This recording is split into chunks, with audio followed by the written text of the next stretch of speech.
That stupid voice, the voice of our lower self, the weaker self that just never seems to go away, never wants to go away. Let me tell you right now that I hear this voice every single day, multiple times a day, about 10 times more than the higher voice that I want to hear.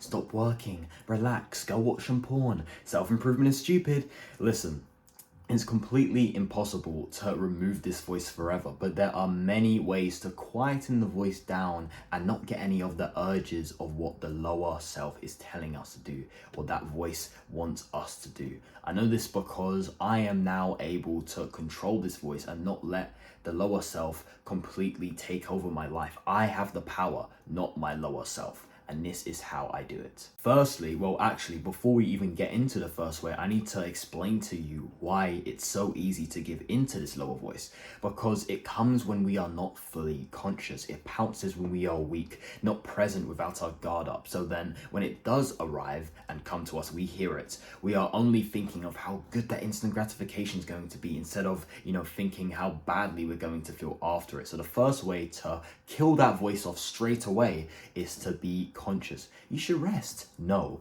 You should fap just one last time. No, because I know better than to give in now and then feel trash about myself later. The only way you can fight these voices is if you consciously realize there are more negatives than positives in this situation, or you're just fighting a losing battle and there's no point. You may as well give up at that point. And if that isn't enough and you are still struggling to not give in to that voice, then secondly, what you need to do is you really need to start consciously thinking about your future. And yes, I know I'm using the word conscious a lot because, that's this video's key word and it's the only way you're going to properly battle your urges.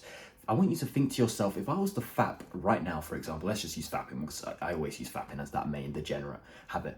How would that affect my future compared to if I didn't fap? So let's have a look here. We'll start off with, me hypothetically giving in and fapping. Okay, so I'm going to the bathroom, gonna pull down my pants, and I'm gonna find my favorite porn star right now that has no idea who I am. This totally isn't sad at all. Okay, I found her, so we're ready to go. Okay, we're going, kaboom! Whoa, that's probably the longest I've ever lasted. That felt amazing. That was the best experience of my life. Yes!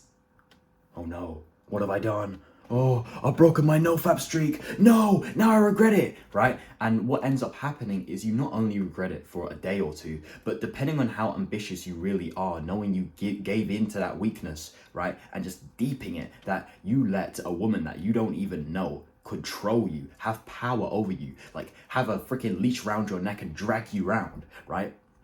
You are going to feel terrible, awful about yourself for months. No matter if that's the last time you ever fap again, you are never going to forget that time when you gave in to an online woman that doesn't even know you.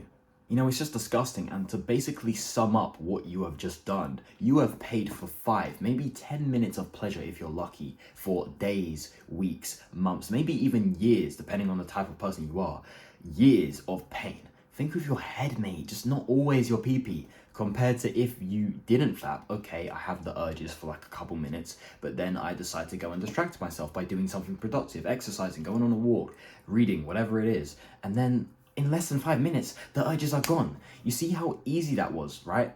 Because I held on for just that tiny bit longer than, the average person, I don't need to experience any of that future pain that comes with fapping, doing drugs, like having sex with a 3 out of 10, you know what I mean? I thought with my head. That is why I'm not always thinking with my PP or, my feelings. I'm thinking with my freaking logic. And I think you need to think with your logic right now by checking out my mindset playlist on this channel to learn more about discipline and how your lower self is trying so hard to destroy you.